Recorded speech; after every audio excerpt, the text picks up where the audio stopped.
I do for you?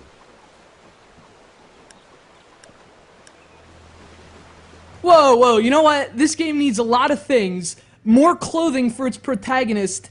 That is not one of them. Looking as lovely as you are? Well, I can't help you find any clothes, but I've got a daughter about the same age as you. Yeah, you're right. She does look good, and that's one of the only things keeping me interested in her crappy game. Why are you trying to ruin this for me? It's VENETICA for the PlayStation 3, and this guy's a real asshole. Released earlier this year, VENETICA is also available on the Xbox 360 and PC, but the quality across all three platforms is the same, and it isn't very good.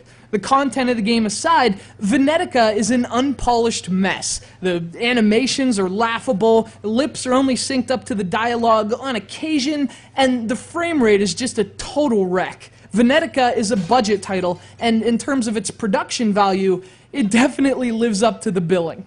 But the great thing about video games is that you can overlook stuff like that if the game is good. Now, VENETICA is anything but a good game, but despite all the technical flaws and clunky development, I actually had fun with it. Now, maybe it's the Zelda fan in me. Maybe I just have a natural inclination to like any action-adventure game that has forests, swords, and magic spells. I guess it could also be the cleavage. Speaking of which, the star of VENETICA is a pretty little vixen named Scarlet. She's leading an unassuming life in an unassuming village until a surprise attack leaves the town in flames, her life in ruins, and her boyfriend incapacitated. Like, permanently. So that means she's single, and the only advice these remaining men can give her is to put on some clothes. What? Are you kidding me? Yeah, great advice, guys. It's a wonder you even survived the attack. This can't be. You are safe now. That's all that matters.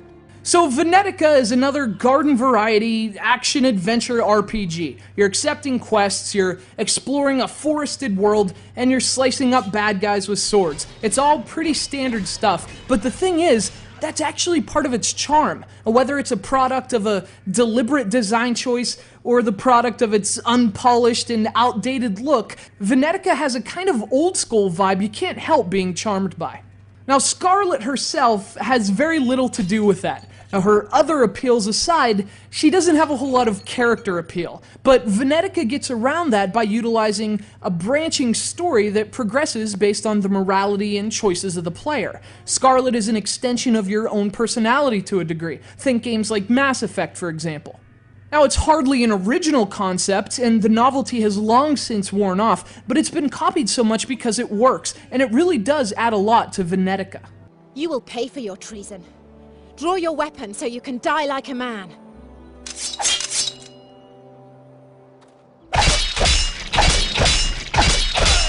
But again, VENETICA also has a lot of problems, and they're not all technical things either. The combat never evolves beyond mashing the X button, and since its maps and menus aren't very helpful, to say the least, it's easy to get lost or even confused about what you're supposed to be doing. You throw in the terrible graphics and all the game's bugs, and it's hard to call VENETICA anything but a poorly made game. Oh, good day. What the hell are you doing down here?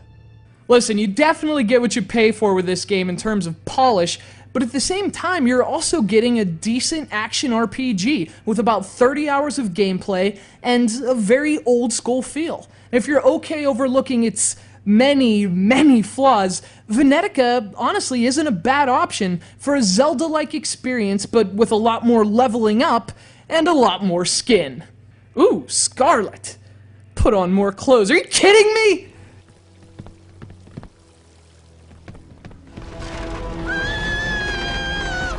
Scarlet! No!